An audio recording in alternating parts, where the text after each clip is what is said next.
My name is Professor Henry Buisa. I'm a professor of entrepreneurship, just retired from the Jomo Kenyatta University of Agriculture and Technology. And I say, I'm retired, but I'm not tired. I'm retired, but I'm not expired.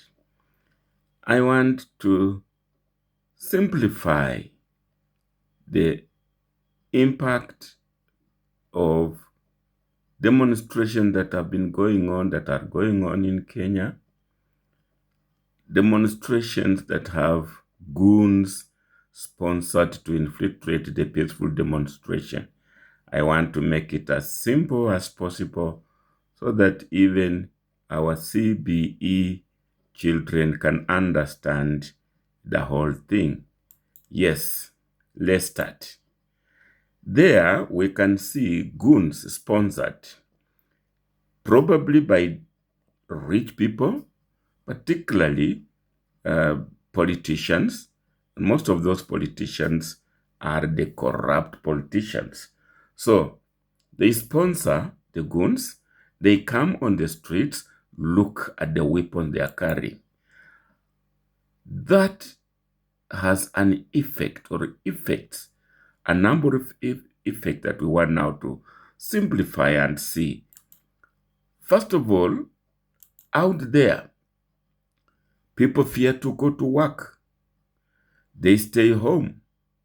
They are hungry. So people stay home, don't go to work, they get hungry, and that is the first effect. Now, if they don't go to work, that is root number one. They stay at home, they don't go to work, and therefore the farms, the factories, the shops are closed because workers have not come. And workers have not come because the goons, the sponsored goons, are on the streets. And if they don't go to work, then route number two, they are not going to get a salary. And if they don't get a salary, they definitely are not going to buy any goods from the closed farms. In any case, they are closed. They have not gone to work. They have not gotten any salary. Therefore, there are no goods being bought, and therefore the factories stagnate. And of course, that affects, therefore, even employment. And now, again, because they have no money, route number three, because they have not worked, they have no money, they are not sending money to the farms. The farms are not receiving money in terms of goods being bought. That's route number three. And when that happens, therefore, again, we can see no salary is going back to the households, to the homes. So you see, that circular relationship, goons have made it not possible for workers to go to work. And therefore, the factories have closed. Therefore, no salary is going to the workers, and that therefore the workers are not buying any goods from the factories. The factories therefore close, stagnate, and the economy stands at a standstill. But then what happens therefore? Because the workers are not getting any salary, they cannot do any saving. Route number five.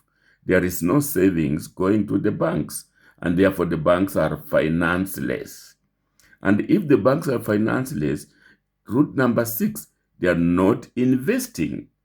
So the farms are closed, the economy does not grow because savings from the workers will enable the financial institutions to invest back in industry, and therefore the economy is supposed to grow.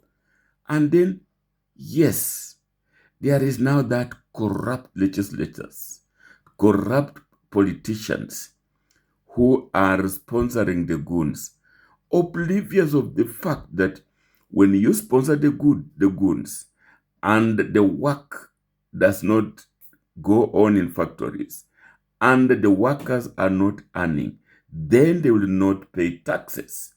That is root number 7. And if they do not pay the taxes, then your looting is also affected. So, in the long run, the corrupt legislators will also have the wrath of the goons that they're sponsoring. So this is a very simplified demonstration of how goonful demos can be what I'm calling here a double-edged sword. Therefore, sponsoring goons to peaceful demonstrations is a double-edged sword. It cuts both sides.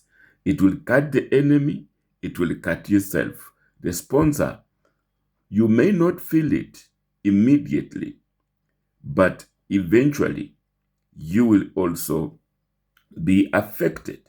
And what are we saying? We are saying that demonstrations are symptoms. They are not causes. When there is a demonstration, then there is a root cause. Therefore, suppressing a peaceful demonstration is only postponing the problem. We must do what we call the root cause analysis. And we know in Kenya, we know the root cause. Therefore, rather than address the root cause, we are addressing the symptoms. We want to stand there and, bring in goons to disrupt demonstrations and thinking that therefore we have solved the problem. That will never solve the problem. So, for those who care, and all of us should care, let's think twice before we send goons to the demos. The demos should be guided. The policemen should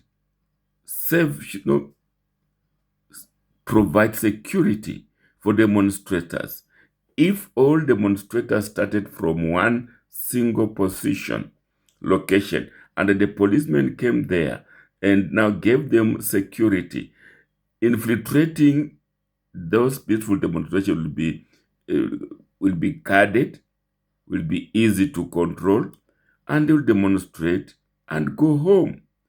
And therefore, stoppages will not be experienced. A peaceful demonstration will not scare workers, scare shops from opening. It's only those goon-sponsored demos that do that. And therefore, here you are.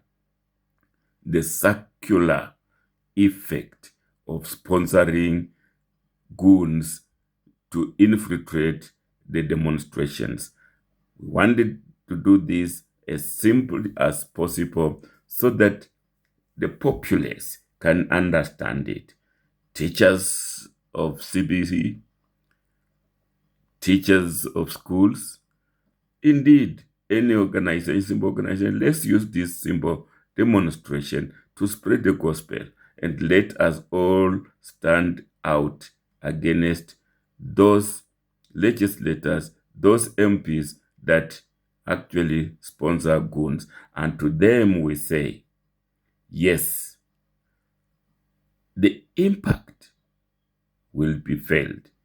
You may feel very safe now, but where will you get the money even to sponsor your own activities when there is no tax coming? And the tax is coming because goods are being sold, because workers are working. So there you are. Goonful demos are a double-edged sword in our economy, and the demonstrations, peaceful demonstrations, are not a cause, it's a symptom. Never treat a symptom. Look for the root cause, treat the cause, and you would have killed the symptom. Thank you.